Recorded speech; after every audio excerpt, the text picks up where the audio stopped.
Olá pessoal, estou aqui novamente gravando mais um vídeo para vocês. Eu sou André Martins, da Coluna do Império. Hoje o título do nosso vídeo é O problema com a verdade é que a história só é contada pelo lado que vence a guerra. O que eu quero dizer com isso?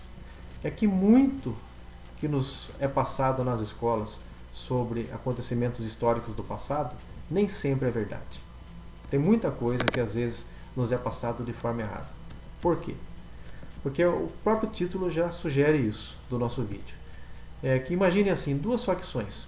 Uma tem o poder, outra disputa o poder, enfim. Há uma guerra e geralmente um lado é dizimado totalmente. O que sobra é aquele lado vencedor. Então a história daquela batalha, daquela nova civilização, nos é contada por aqueles que sobraram. Eles contam a história da maneira deles. E o pessoal que foi vencido, como não sobrou quase ninguém, nós não sabemos o seu lado da história, não sabemos a realidade deles. Então não sabemos exatamente se aquilo que nos está sendo passado foi realmente a verdade dos fatos. E é o que aconteceu com a nossa proclamação da República. A forma como ela foi proclamada, por que ela foi proclamada e o que aconteceu com o Império. A realidade é totalmente diferente do que nos foi ensinado nas escolas. Só para refrescar a memória de vocês, nos foi dito que Dom Pedro II era um governante muito fraco, um governo muito relapso, que a monarquia era decadente, era atrasada, que os outros países republicanos do continente, do planeta, estavam prosperando muito e o Brasil estava ficando atrasado.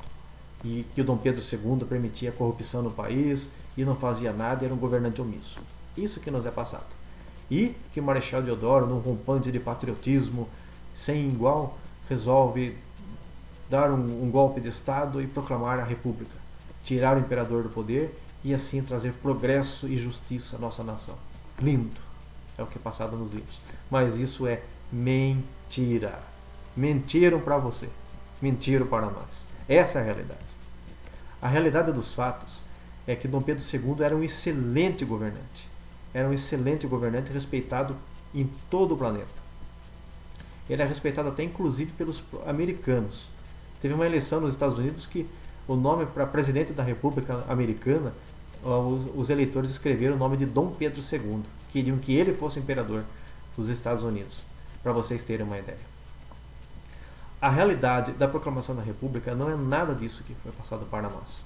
Foi uma invenção que os republicanos publicaram a partir do século XX para que nós, crianças, crescêssemos doutrinados, para que nossos pais, nossos avós, bisavós, crescessem doutrinados, que esquecessem que a monarquia foi um excelente governo para o nosso país.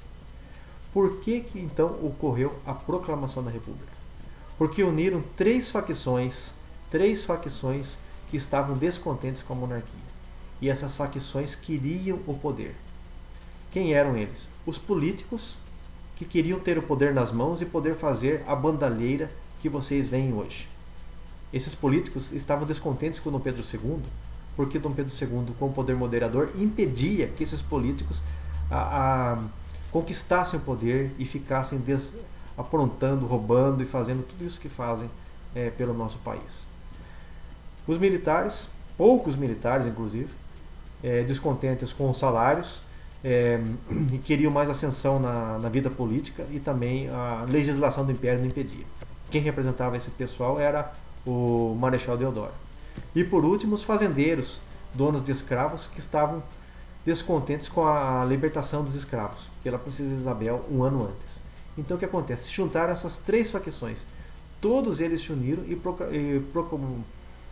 propuseram um golpe para derrubar o Dom Pedro do poder.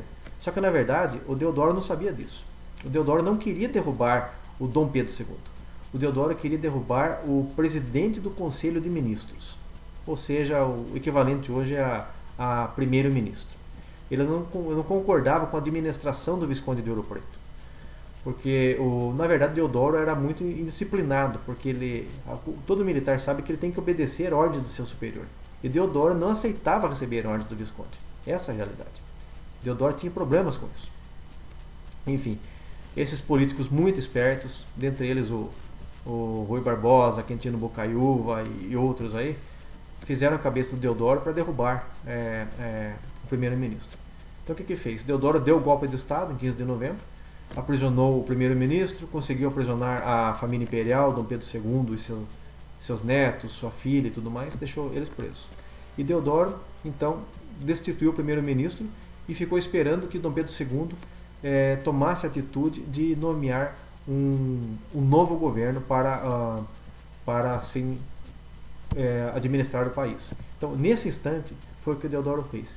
Ele derrubou o primeiro-ministro e ficou exigindo que Dom Pedro II proclamasse nomeasse um novo primeiro-ministro.